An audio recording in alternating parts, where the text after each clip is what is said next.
Afghanistan.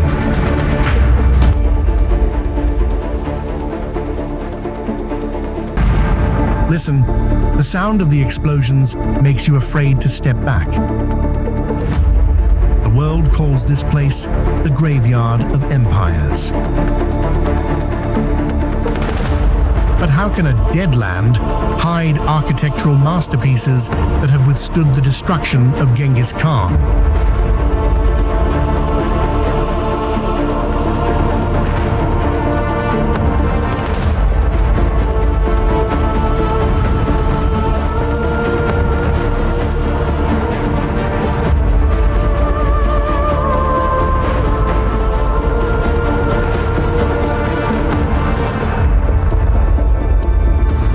Cruel crossroads where civilizations collide, armies clash, and time almost stands still. One of the greatest treasures is hidden under the dust of time.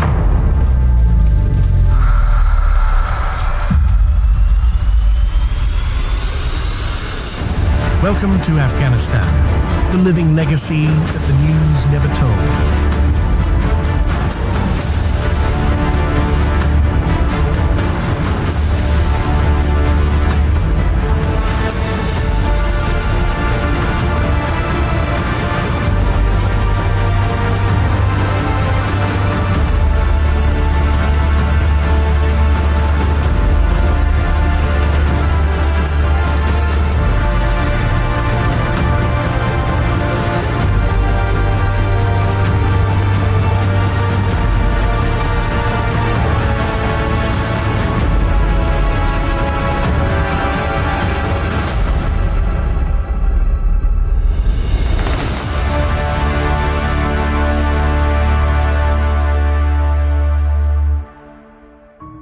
Minaret of Jam. Where no modern roads lead and no cities exist. A 65-meter-high brick tower challenges everything you think you know about this desolate place.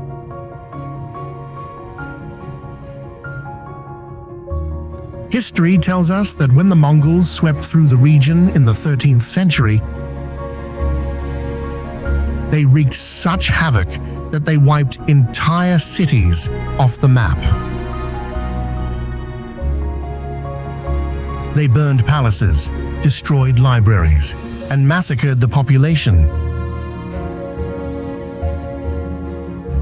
Yet this tower still stands as the general who ruled the land. The minaret of Jam stands tall in the remote mountains of Ghor, the only remaining relic of a lost capital once called Firozkoh, the legendary turquoise mountain.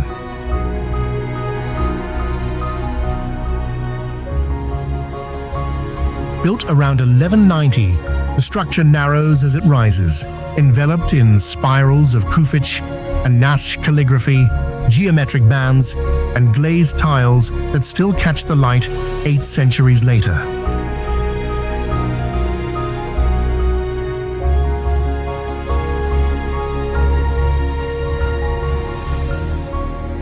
Each line of tile is so carefully crafted, so meticulously crafted, it almost defies vision, if only its builders had anticipated the time and conquest that would come.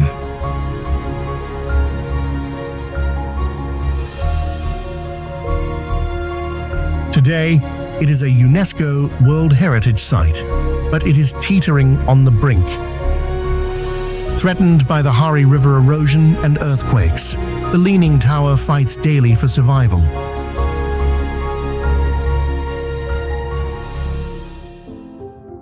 Kabul. The next moment, you are pulled into a quagmire of noise, dust, engines, markets, and movement that has piled up over 3 millennia of conflict and recovery.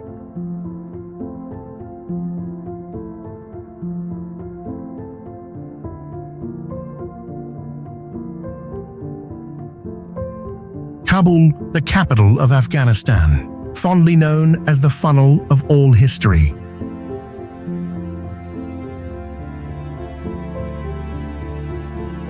Situated in a deep mountain basin, a natural funnel through which every empire, every migration, every war, and every rebirth has eventually flowed.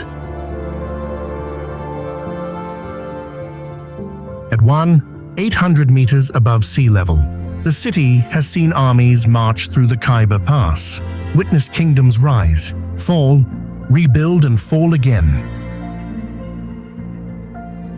For more than 3,000 years, Kabul has been a spoil of war, a crossroads, a frontier of clashing cultures.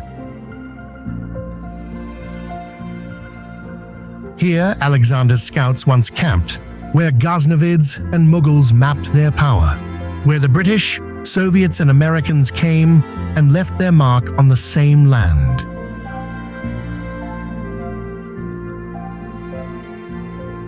Kabul bears these layers openly. The city does not hide its scars. Bamiyan Valley offers one of the most direct connections to Afghanistan's Buddhist past, a chapter of history that has been obscured. Located at nearly 500 meters in the Central Highlands, the valley was once a busy stretch of the Silk Road, where monks, traders, and travelers traveled between South Asia, Persia, and China.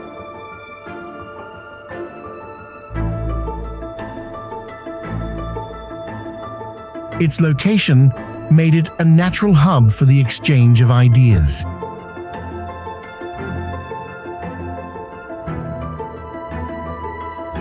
And Buddhism gained a foothold here for nearly a millennium.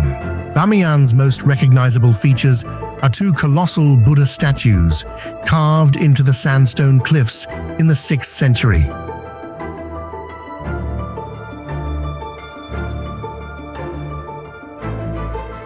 Rather than being built from prefabricated blocks of stone, they were carved directly from the cliffs, surrounded by hundreds of caves used for meditation, teaching, and painting.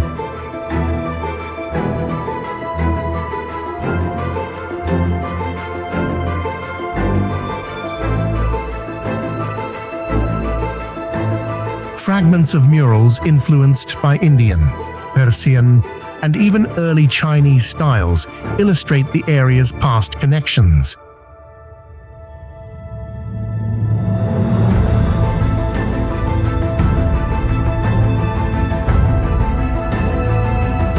The destruction of the Buddha statues in 2001 erased the valley's most visible symbols, but not its cultural significance. For archaeologists, the surrounding cliffs still hold vast monastic complexes, unfinished sculptures, and layers of art left over from previous conflicts, including Mongol invasions in the 13th century.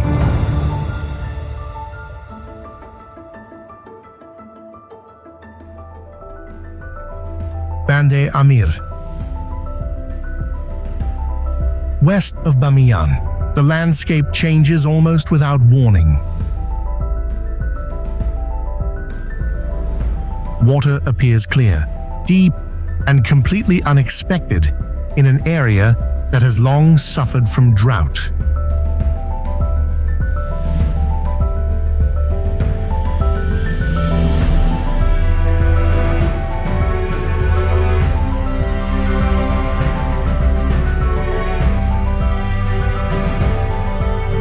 Six narrow valleys contain 6 lakes, each nestled between white limestone walls and glowing turquoise in the highland light.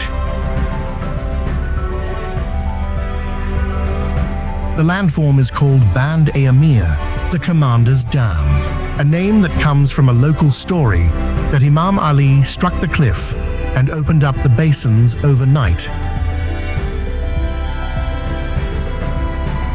Legend has quickly filled in the gaps that geology cannot explain.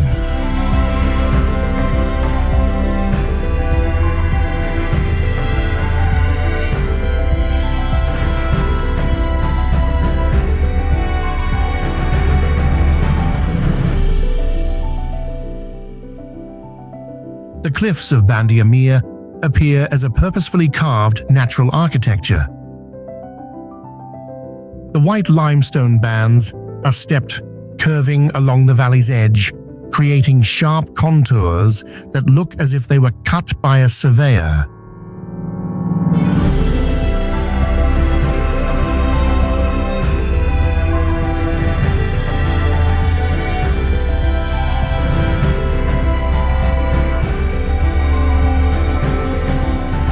Some sections resemble walls, others resemble dam faces, though all are formed by a process of mineralization that has lasted thousands of years.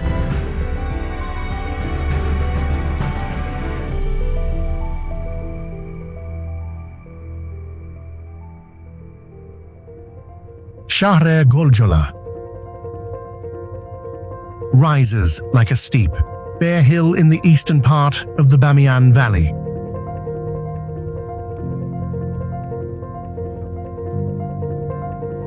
Its location was chosen for its observation. From the steps above, the view extends over the entire Silk Road caravan corridor.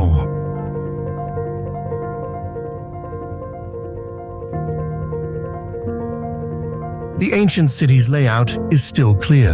Multi-tiered walls, storage rooms carved into the slope, and traces of defensive platforms arranged in the direction of what might have been an entrance.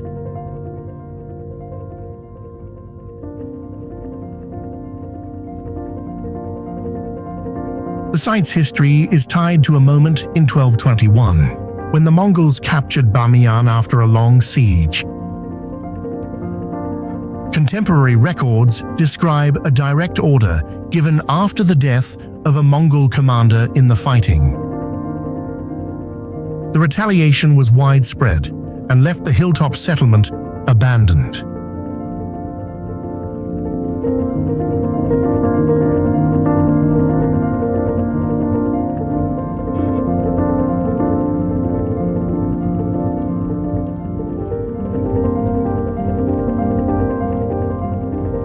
Today, the wind blows freely through the cracks in the structures.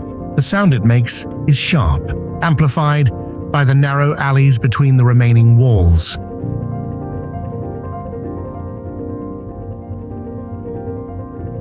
This feature has led to the modern name City of Screams, although the origin lies in the acoustic conditions rather than folklore.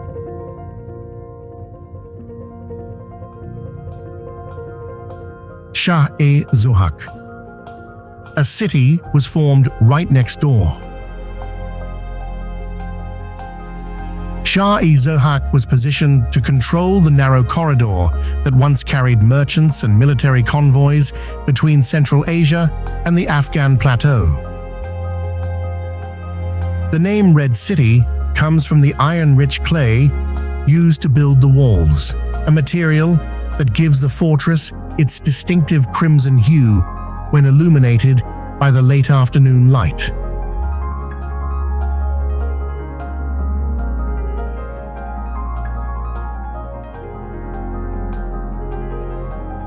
Shah-e-Zohak was Bamiyan's first line of defense during the Mongol invasion in the 13th century. The fortress held out long enough to force the attackers to besiege it. The effects are still evident. Collapsed sections of walls, blackened stones and cracked parapets mark where the outer defenses failed. Any entrance to Bamiyan must pass directly beneath these red walls.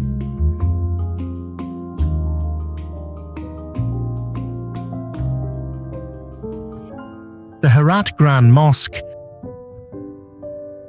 stands in the heart of the old city with a clear beauty that contrasts sharply with the rolling hills of Bamiyan.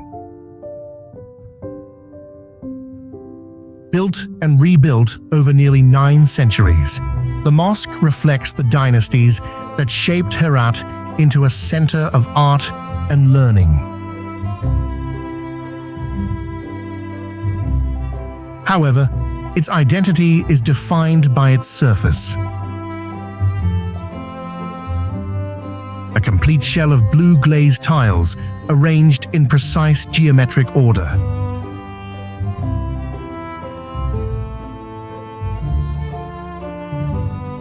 4 iwans surrounding the courtyard form the central axis of the mosque.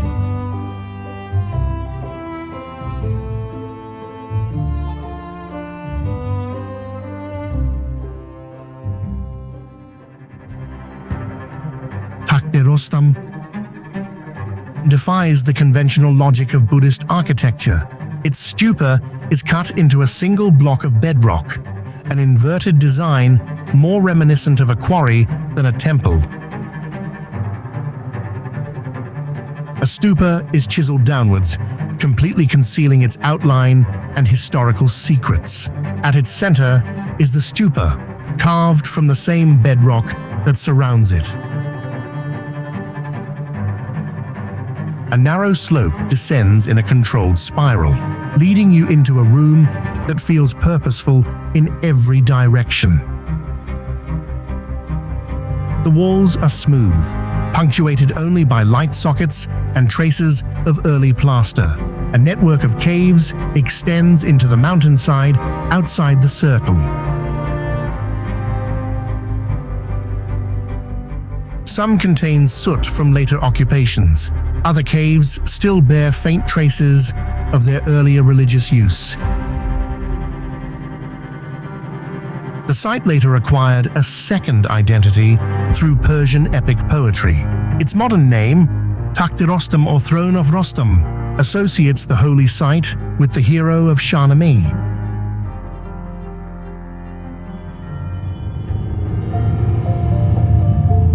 Registan Desert, between Helmand and Kandahar, the terrain gives way to one of Afghanistan's least known natural regions, the Registan Desert.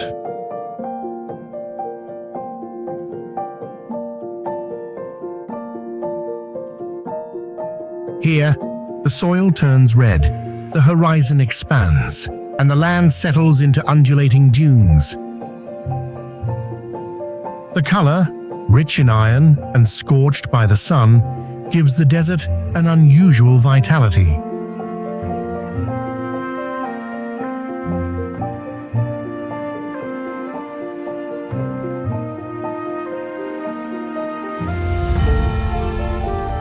Clumps of mud brick houses, a traditional technique of the Pashtun and Baluch people, now lie scattered across the red earth, separated like empty boxes pushed from their original positions by time.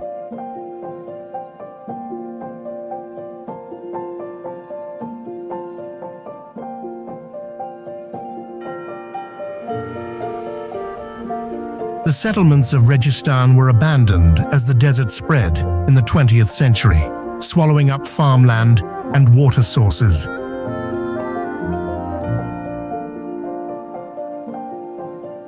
With no trees or mountain shadows to stand on, only isolated sections of wall stand, enough to give an idea of the scale of a community that once relied on livestock and trade routes along southern Afghanistan.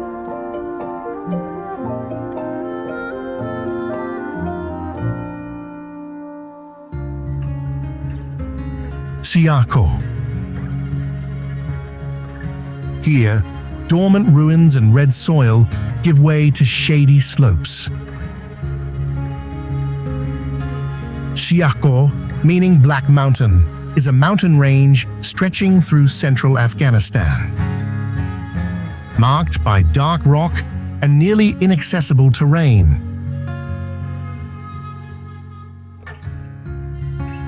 The steep slopes, made of ancient volcanic and sedimentary rocks, give the entire range a much heavier and rougher appearance than the softer branches of the Hindu Kush.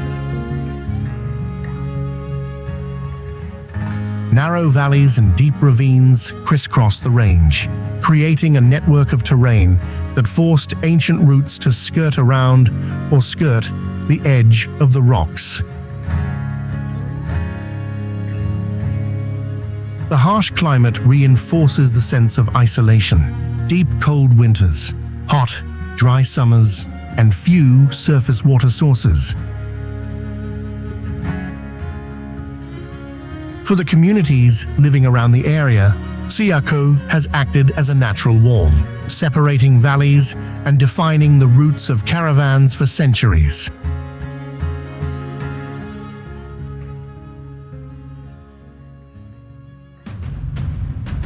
Nuristan. The mountain valleys between Nuristan and eastern Nangarhar form one of the most distinctive landscapes in Afghanistan. The steep slopes from the valley floor are covered with dense cedar and pine forests, blocking out much of the direct sunlight. Below these villages, terraced fields stretch down to the river. Each narrow terrace, edged with stones from the mountain ranges above, forms small plots of land growing wheat, walnuts, apricots and green rice.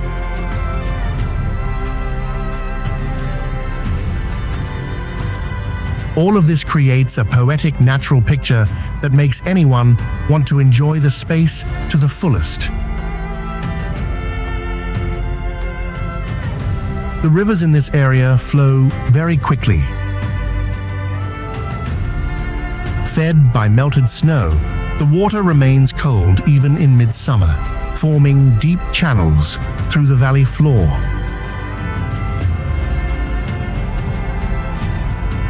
Before the late 19th century, the region was known as Kafiristan, a collection of isolated communities that maintained pre-Islamic traditions until modern times.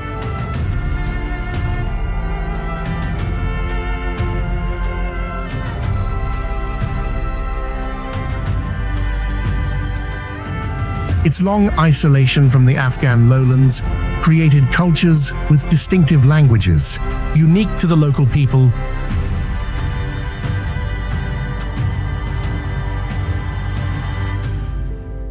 Blue Mosque of Mazari Sharif.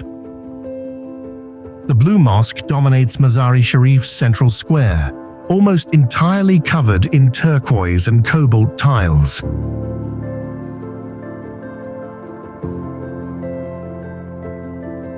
As the light changes throughout the day, the tiles move through a spectrum. From pale mineral blue in the morning to deep saturated tones near sunset, making the structure look different from hour to hour. The site is tied to a long-standing tradition as the burial place of Ali ibn Abi Talib. While this claim is disputed, this belief has shaped the mosque's status for centuries.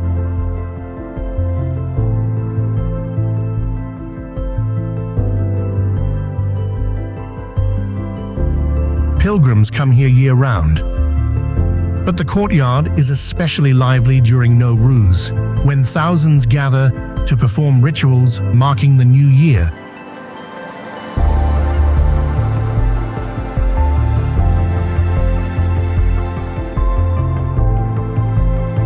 One of the most recognizable features is the flock of white doves that inhabit the gardens and roof. Their uniform color has led to stories that the birds turn white when they fly into the sacred area, although there are many criticisms about this image. People still believe that there is a sacred power here that protects the church and the city.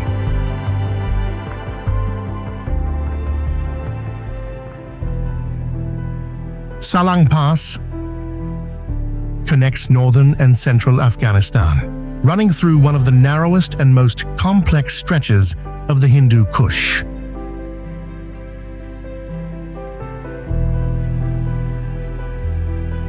At an altitude of more than 400 meters, the road hugs the wind-worn slopes before leading to the Salang Tunnel. The most important highland tunnel ever built by the Soviet Union in the 1960s. The terrain here does not create an open corridor, but forces traffic to travel on narrow rocky outcrops. where each bend is obscured by the cliffs. Salang Tunnel is the most important node. Its length of over 5 kilometers allows for travel through the mountains without having to cross the peaks, making Salang an essential link between Kabul and the northern provinces.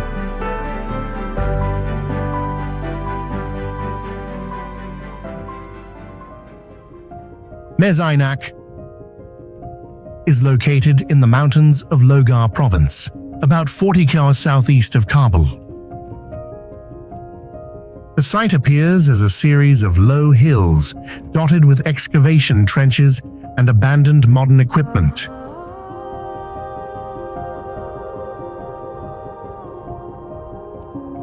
However, beneath these hills lies one of the most important archaeological sites in Afghanistan. A thriving Buddhist city from the 2nd to 7th centuries AD, the settlement once contained monasteries, residential areas, workshops and temples decorated with stucco statues and murals.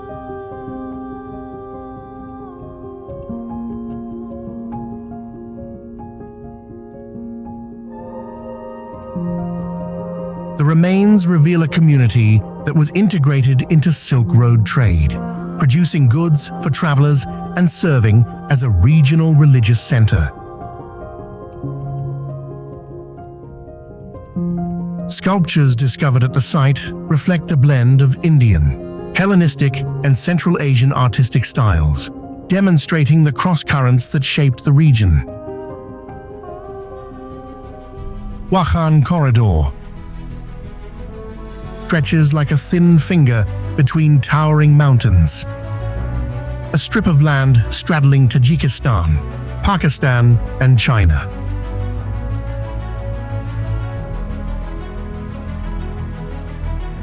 Altitude is everything here.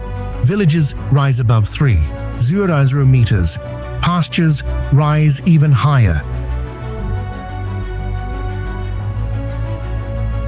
The horizon is a series of mountain ranges, each higher than the last, until the Pamir and Hindu Kush peaks merge into a single wall of snow.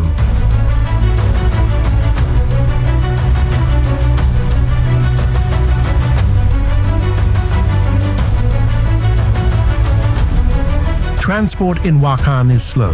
Roads are turned into trails, used by herders to guide yaks across the plateau. The animals move steadily, adapted to the thin air and short grazing season. Their presence marks the rhythm of daily life more than clocks or calendars. Stone houses are clustered close together near glaciers, fields carved into terraces, where the soil is deep enough to hold roots.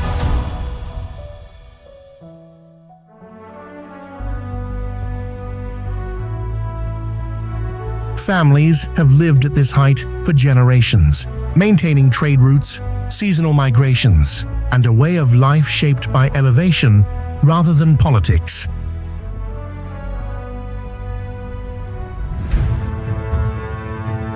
Herat Citadel. In the heart of Herat, the citadel rises from the ground with clear military intent.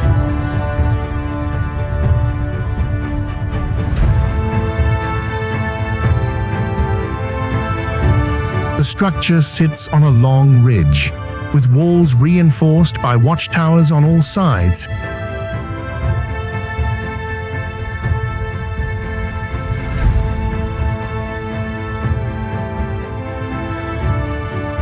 The layout reflects centuries of conflict and reconstruction, but the foundations date back to the time of Alexander the Great, when the first fortified outpost was established on this hill.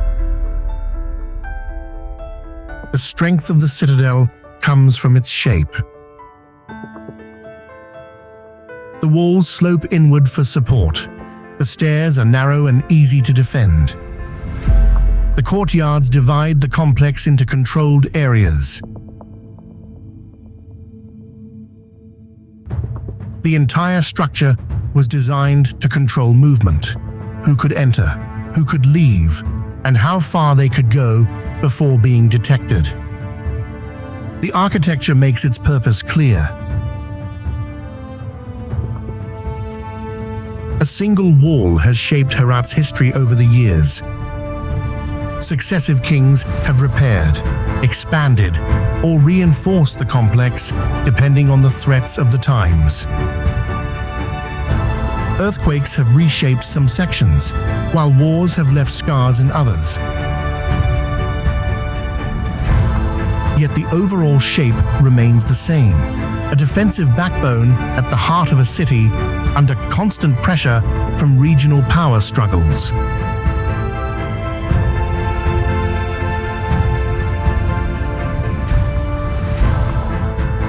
Today, the citadel has been restored enough to understand its scale.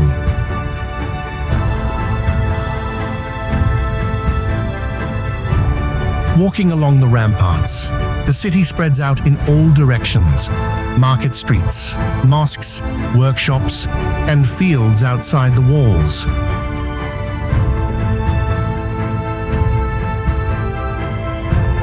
The structure is steeped in history without embellishment.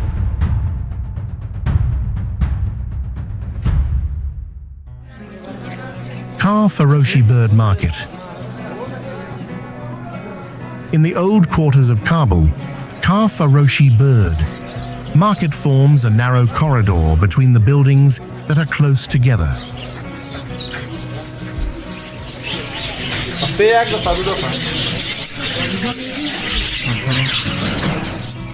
Sounds reach your ears before colors, layers of chirping, flapping wings, and murmuring conversations. It is a separate sound space, separate from the sound of vehicles, dust and noise of the big city.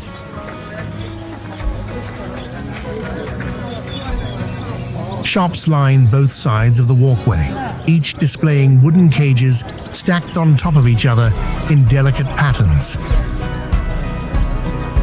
Inside are sparrows, pigeons, canaries, and sometimes rare birds brought from the countryside. The birds move constantly, creating short waves of movement that spread throughout the market like a gentle vibration. For many men in Kabul, caring for singing birds is a long-standing hobby. Birds are chosen not for their rarity, but for their songs, temperaments, and behavior. Conversations here revolve around food, lineage, and training techniques. Panjshir Valley. The Panjshir Valley stretches like a vertical seam through the Hindu Kush, cut across by a river of an eerie shade of blue.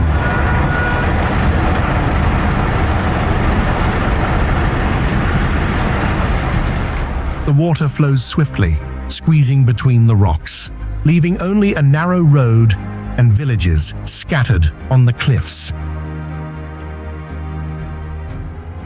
The valley has narrowed over time, creating natural choke points that have served as defensive positions.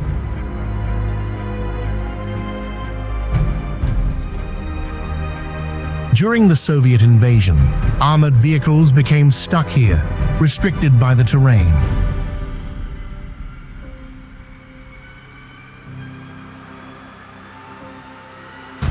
Later, Taliban forces faced similar limitations.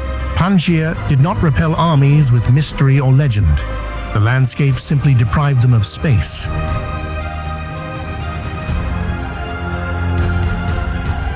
Terraced fields line the low slopes, their shape contrasting with the rugged mountains above.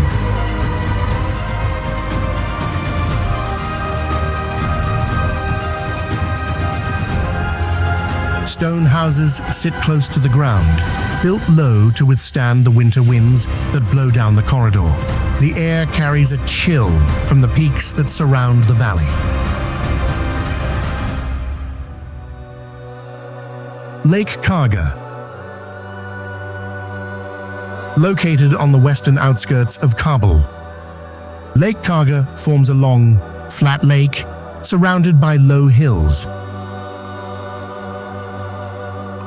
Water is collected from seasonal runoff, creating a lake that serves both a utility and a recreational purpose.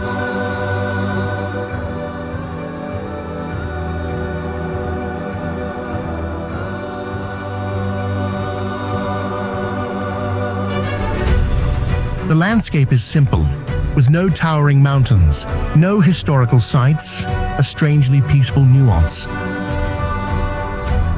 The houses sit low on the slopes, built from pale earth, almost completely blending into the surrounding hills. Their flat roofs and small windows reflect a design shaped by climate rather than aesthetics. Thick walls to keep in the winter, narrow windows to soften the summer light. Walking paths run between the structures, tracing lines worn smooth by decades of use.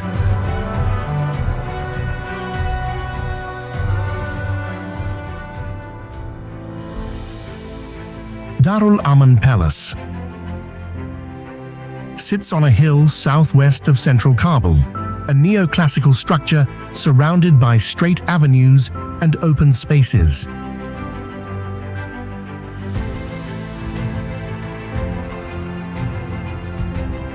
Its symmetry is deliberate, an early 20th century attempt to project a modern national identity. For decades, the building's exterior told a different story. Shattered windows, missing roofs, and weather-beaten corridors after cycles of conflict.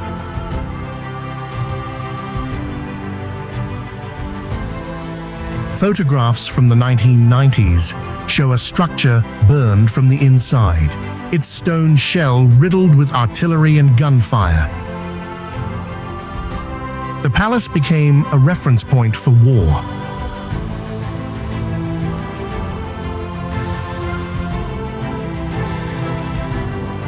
Restoration work began years later. Walls were cleaned, domes restored, and windows arranged in precise geometry. Inside, vast halls once filled with rubble now host exhibitions, public events, and administrative activities.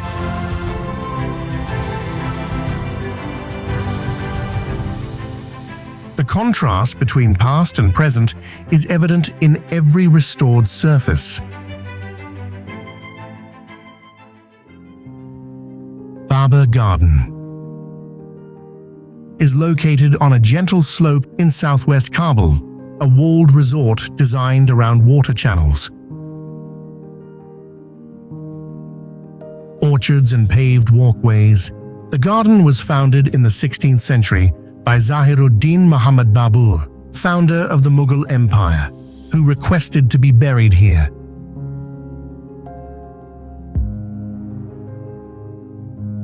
His mausoleum is on the upper terrace, a modest structure surrounded by cypress trees and flowering plants. The simplicity of the tomb contrasts with the complexity of his legacy. Water flows through narrow channels that divide the terraces, creating a gentle, constant sound that echoes across the lawns. Families occupy shady areas for afternoon gatherings. School children read on the steps. Elderly visitors stroll slowly along paths shaded by plane trees. The garden functions as a public space, but the structure beneath remains faithful to its historic design. Musalla Complex. When approaching Musalla in Herat, the first impression is not of what remains, but of the empty space that surrounds them. Soaring minarets, tilted slightly by time, stand scattered on a vast expanse of land that once housed one of the region's largest Islamic complexes. a legacy of Queen Gahar Shah, who made Herat an important artistic center of the Timurid dynasty.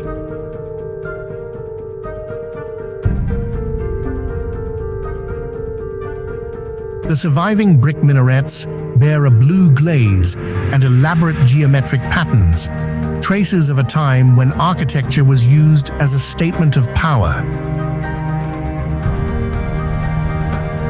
19th century bombing and 20th century wars destroyed almost the entire complex, leaving the towers standing apart as landmarks on the map of a city that no longer exists. Balch is considered one of the oldest cities on the planet, so old that many civilizations have vied to attribute their names to its origins. It is believed to have been the home of Zoroaster and a center of Zoroastrianism before the spread of Islam.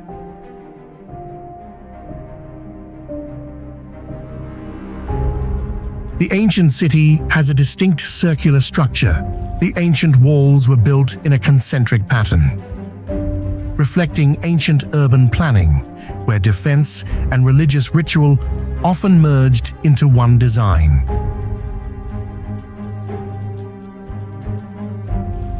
While much of the wall is now just high mounds, the city's layout is still evident in the landscape. A long clay arc that hugs modern rice paddies and small villages. Walking into Balkh is like walking through layers of history, traces of ancient Persia, Alexander's Greece, Kushan, and medieval Islamic dynasties.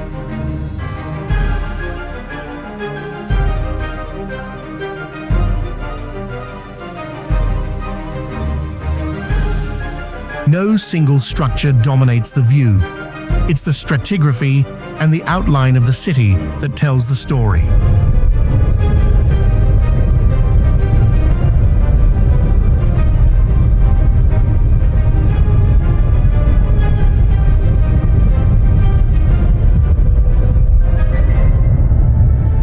Ghazni, in the middle of a dry plain in central Afghanistan. Two brick towers stand apart, tall and slender as needles, on flat ground.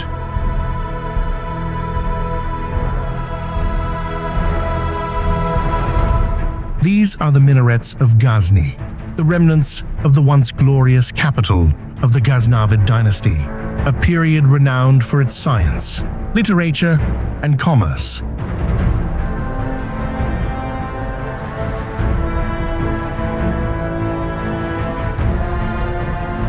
Both towers date back to the 12th century, decorated with calligraphy, floral designs, and brick bands that stabilize the structure. Although their upper bodies have collapsed in earthquakes, the remaining towers remain remarkably straight. The distance between them is no accident.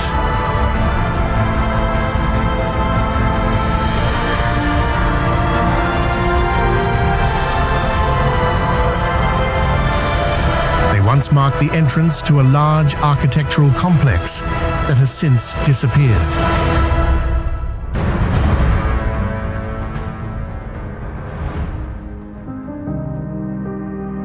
Mahipar Gorge.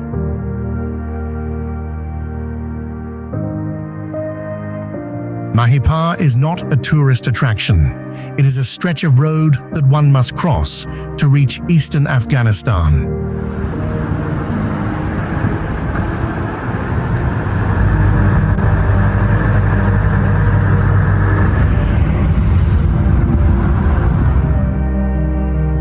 This narrow pass runs along a sheer cliff face, with the road hugging the rock and barely allowing two cars to pass each other. There are no fences or dividers, just height and wind.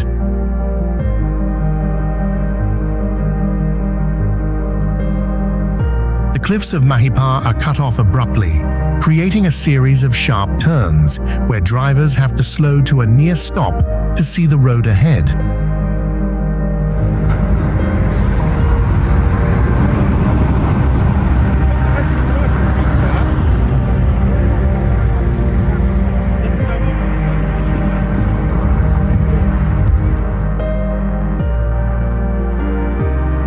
For decades, this has been a strategic route between Kabul and Jalalabad, a place where nature and man have both left their mark. In the narrowest sections, the rock has eroded into large pieces that fall onto the road each winter.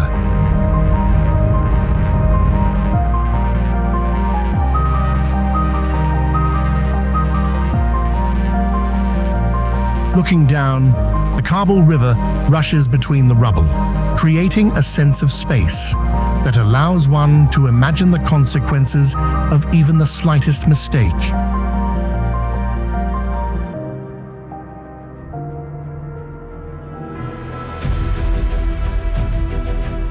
Ghazni Citadel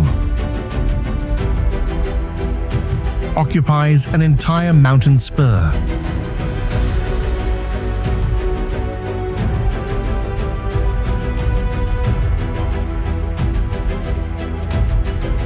This is one of Afghanistan's most prominent medieval fortresses, having protected the capital of the Ghaznavid Empire in the 10th-12th centuries.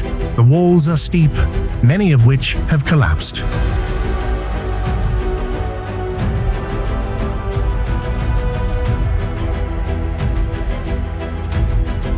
But what remains shows a tiered defensive structure, with watchtowers, internal passageways, and thick walls built to withstand a frontal assault.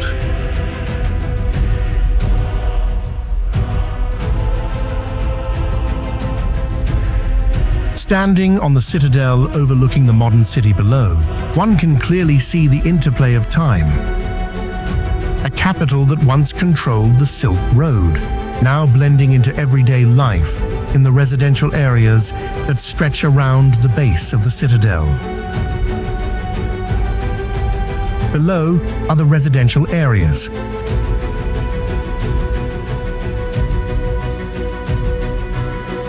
Houses are built of mud bricks and cement, arranged closely together in a city block, dominated by long strips of street lines. Many areas still retain the foundations of the old settlements.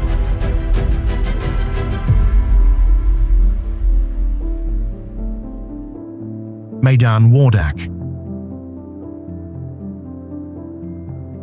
Walking through the gorges of Wardak, you will come across villages that are not built in the modern sense. They seem to have sprung from the earth itself.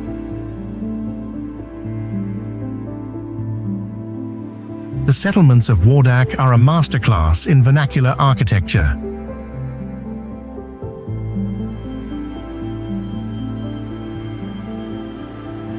The houses, or kala, are built entirely from clay, mud, and dried straw.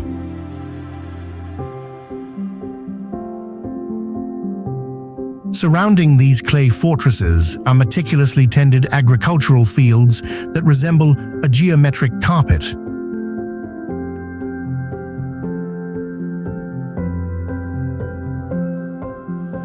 Slender rows of poplar trees stretch skyward, marking the boundaries between wheat and potato fields and orchards.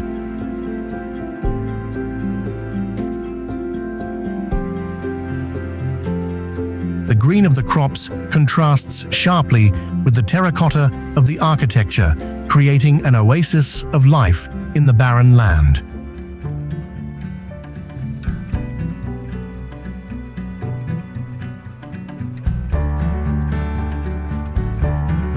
Al-Fath Mosque, located away from the crowded residential areas, Al-Fath Mosque appears as a silent dot in the vastness of Wardak. Its dome and minaret tower rise into the sky, becoming the only orientation point in an otherwise wild landscape. The walls stand firm against the dusty winds of the plateau, sheltering a quiet prayer space inside.